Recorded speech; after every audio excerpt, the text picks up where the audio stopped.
Chances are you once owned a pair of these. That's because Tom's had the perfect product.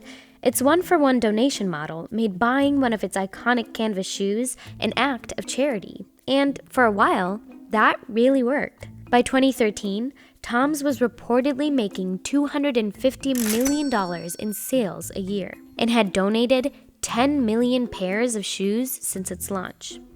Just 1 year later, the company was valued at $625 million.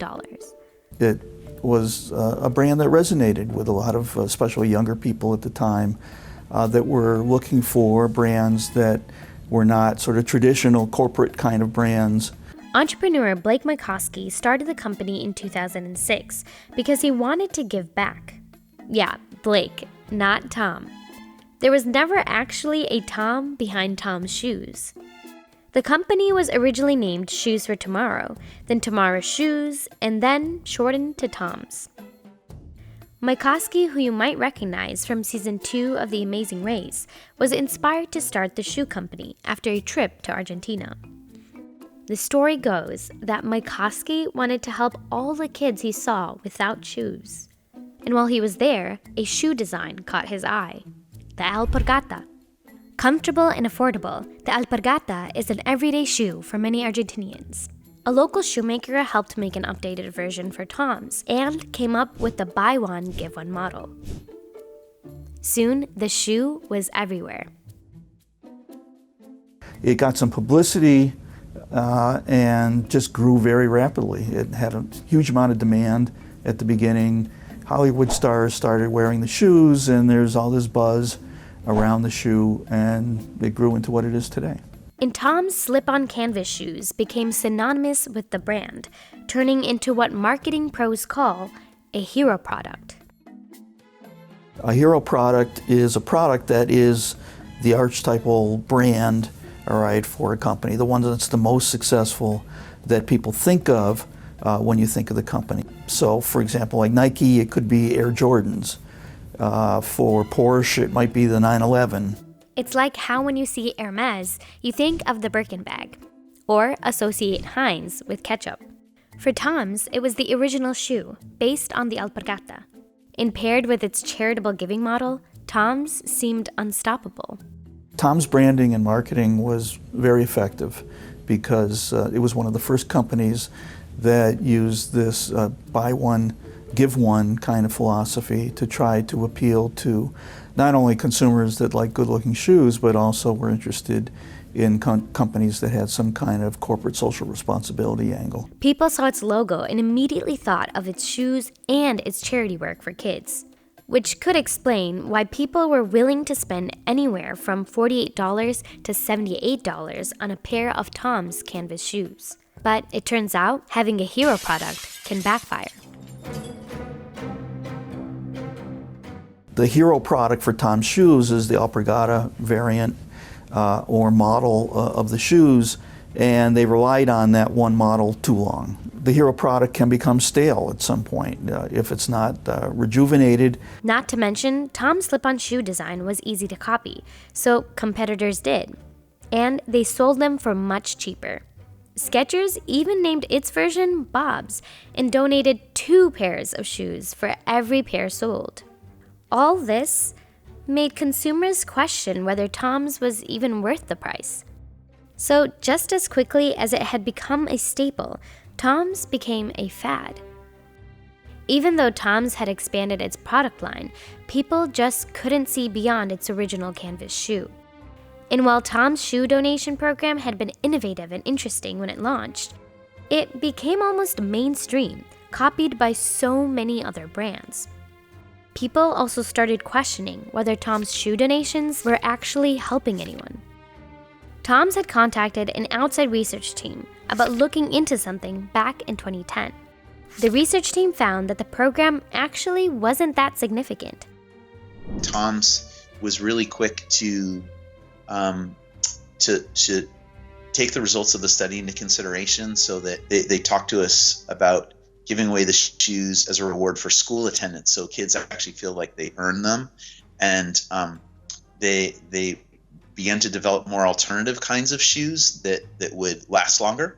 And Tom's continued to grow its giving program to be more effective. In 2011, Tom's expanded its brand to include sunglasses. Sales from sunglasses went directly to people in developing countries for treatments like cataract surgery.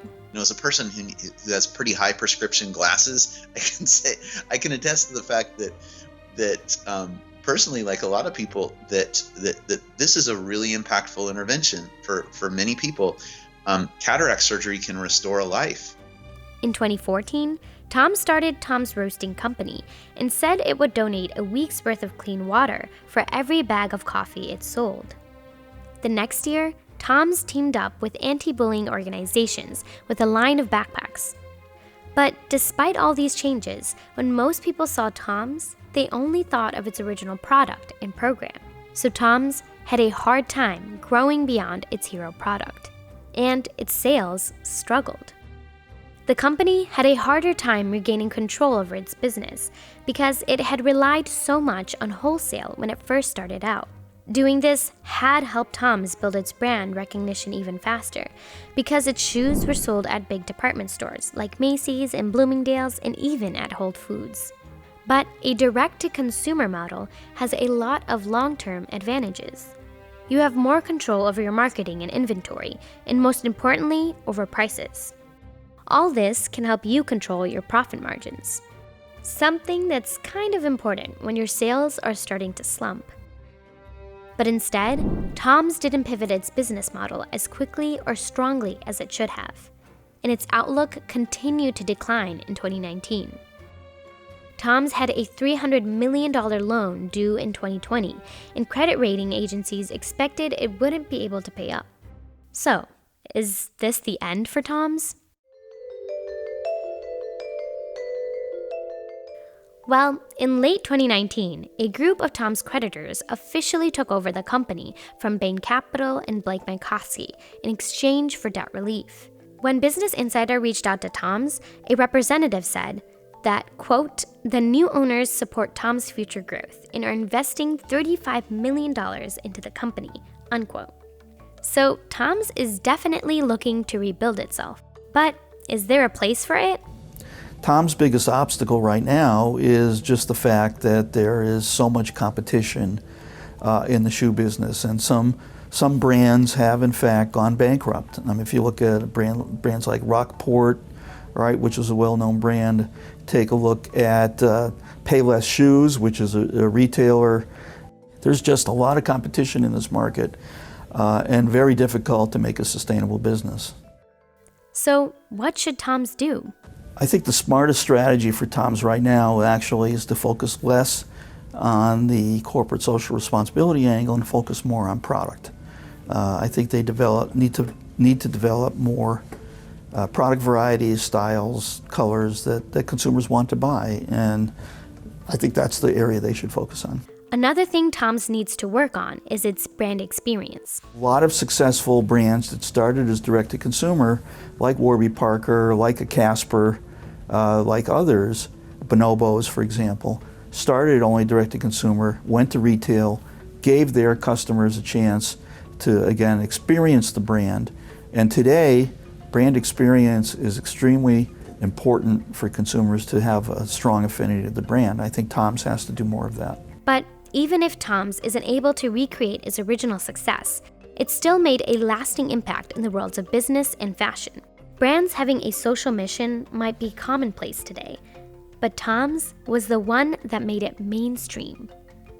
And despite everything, Tom's might still be the best at it.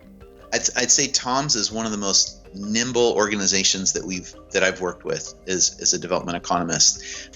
They have a whole department that's devoted to impact evaluation. In November 2019, Tom's announced that it would be evolving its one-for-one giving model. Tom's will now be donating $1 for every $3 it makes.